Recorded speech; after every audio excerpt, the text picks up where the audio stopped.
తెలంగాణ రాష్ట్ర ప్రభుత్వం ఆదిలాబాద్ జిల్లా గంగపుత్ర సంఘానికి 100% రాయితీలతో 3,24,000 చేప పిల్లలను పంపిణీ చేయడం పట్ల సంఘ నాయకులు హర్షం వ్యక్తం చేశారు.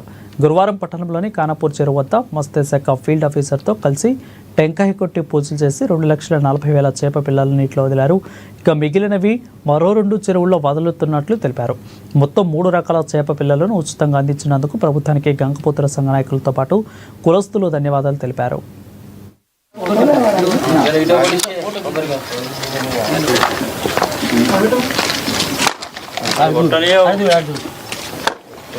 నా పేరు Madavi Chittoor, fisheries field officer, Adilabad మత్స్యశాఖ డిపార్ట్మెంట్లో పనిచేస్తున్నాను. సో ఈరోజు మనము ఖానాపూర్ చెరువులో చేప పిల్లలు పంపిణీ చేస్తున్నాము. ఈ ఖానాపూర్ చెరువులో మొత్తం 2,40,000, ఇంకా 2 చెరువులు ఉన్నాయి. మొత్తం 3 చెరువులలో మొత్తం కలిపి 3,40,000. 3 రకాలు ఉంటాయి: కట్ల, రోహు, బంగారు తీగ. ఒక్కొక్క రకం వచ్చేసి 35 రేషియోలో మేము పంపిణీ చేస్తూ జరుగుతుందండి.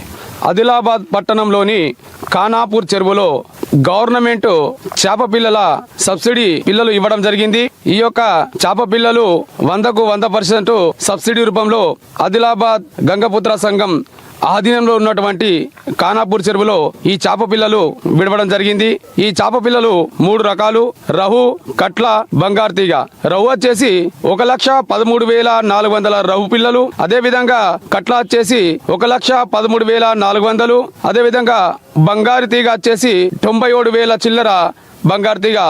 మొత్తం కలిసి 3,24,000 పిల్లలని గవర్నమెంట్ 100కు 100% సబ్సిడీగా ఆదిలాబాద్ గంగపుత్ర సంఘం ఆధీనంలో ఉన్నటువంటి ఈ యొక్క ఖానాపూర్ చెరువులో విడవడం జరిగింది. అదేవిధంగా ఈ యొక్క సబ్సిడీని రూపంలో మాకు చేప పిల్లలు అందజేసినందుకు వారికి, గవర్నమెంట్ వారికి ధన్యవాదాలు.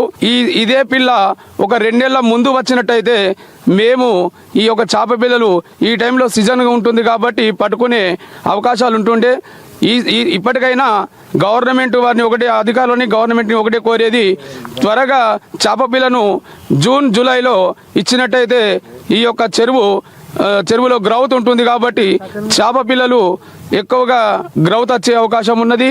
దీన్ని గమనించి వచ్చే సంవత్సరమైన చేప పిల్లని జూన్, జూలైలో వేసేలా చర్యలు తీసుకోవాలని గవర్నమెంట్ని కోరుచున్నాం.